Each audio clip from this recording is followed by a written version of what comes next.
Imaginez avec moi un instant que vous lancez un nouveau produit. Quelle approche est-ce que vous allez prendre pour vendre ce produit sur votre marché cible?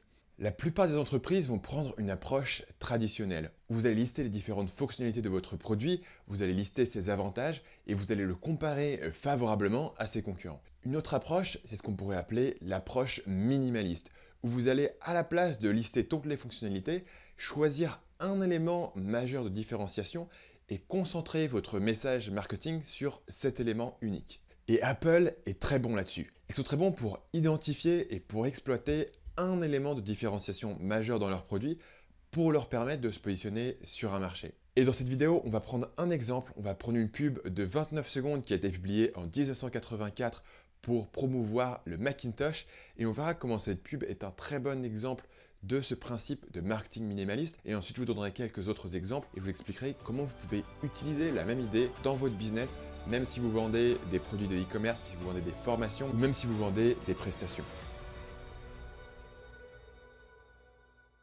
Commençons par parler du contexte dans lequel cette pub arrive. On est au début des années 80 et à l'époque, IBM est dominant sur le marché de ce qui s'appelle l'ordinateur personnel. Et le marché est assez rude puisque le succès initial d'IBM a inspiré de très nombreux constructeurs qui ont fait essentiellement des clones du PC d'IBM et qui ont commencé à encombrer le marché avec beaucoup de machines très proches et qui finissent par casser les prix pour se différencier. Et c'est dans ce contexte-là que Apple va introduire le Macintosh. Le problème, c'est que c'est une machine qui est assez chère. En dollars actuels, on est au-dessus des 5000 dollars et elle n'a pas forcément la puissance qu'ont des concurrents qui peuvent être offerts moins cher par IBM ou par ses clones. Et la façon dont Apple va choisir de résoudre ce problème va poser les bases de leur marketing encore aujourd'hui. Voilà la pub que j'ai mentionnée au début de la vidéo. It's a highly sophisticated business computer, and to use it, all you have to do is learn this. This is Macintosh from Apple, also a highly sophisticated business computer, and to use it, all you have to do is learn this. Now, you decide which one is more sophisticated. Macintosh, the computer for the rest of us. Dans cette pub, Apple décide d'éliminer toutes les discussions de caractère technique. Et ils décident de réduire leur message à une seule chose, la simplicité d'utilisation. Et ils vont prendre ce message à cœur et ils vont maintenir cette cohérence de message même au-delà de leur pub télévisée, puisque leur pub papier, où vous voyez qu'il y a beaucoup de texte, ils ont beaucoup de place, ils vont maintenir ce même message. On a ici la version papier de la pub pour le Macintosh qui est intitulée Macintosh, pour le reste d'entre nous. Et on ne va pas se faire le texte ensemble, mais le texte sert uniquement à renforcer la même idée. Il n'y a aucune mention dans ce texte de fonctionnalité, de logiciel. C'est entièrement l'histoire de comment le Macintosh a été créé pour être facile à utiliser par des gens normaux et pas par des experts de l'informatique. Et plus tard, ils vont utiliser la même idée pour promouvoir ici le PowerBook qui était leur ordinateur portable, où on a encore une fois en contraste la façon facile de faire et la façon difficile. Mais vous n'êtes pas Apple. Alors qu'est-ce que tout ça veut dire pour vous dans votre business? La première chose qu'il faut comprendre, c'est que même si aujourd'hui ça peut sembler évident que Apple veut dire la simplicité d'utilisation, à l'époque ça ne l'était pas. À l'époque c'était une décision consciente et une stratégie déterminée de se positionner sur ce créneau-là. Sachant que les bonnes pratiques dans l'industrie, c'était au contraire de mettre en avant votre processeur, votre suite de logiciels, vos fonctionnalités, etc. Et donc ce type de message est faussement simple.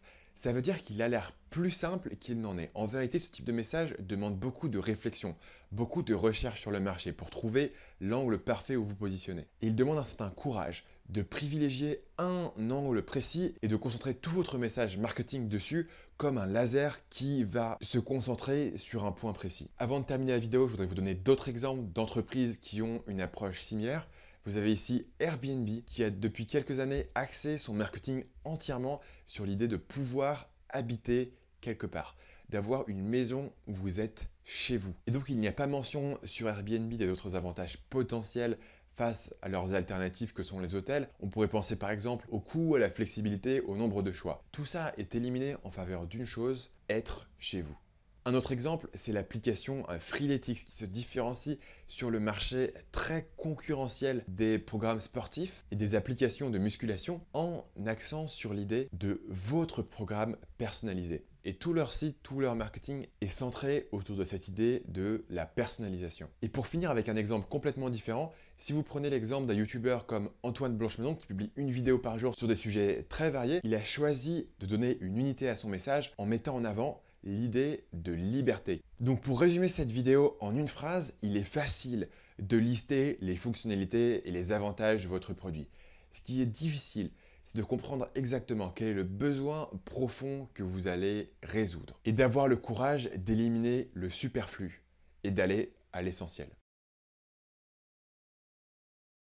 C'est tout pour cette vidéo. Ça aurait été un peu ironique de faire une vidéo qui s'appelle le marketing minimaliste qui durait 20 minutes, mais j'avais beaucoup d'autres choses que j'aurais pu vous dire sur Apple en particulier. Donc si c'est un sujet qui vous intéresse, si vous voulez avoir d'autres vidéos sur d'autres stratégies qui sont utilisées par Apple, ce que vous pouvez faire, c'est me laisser un pouce bleu sur cette vidéo, ce qui m'indique que ce sujet est intéressant pour vous et c'est ce que je regarde quand je choisis le sujet de mes prochaines vidéos.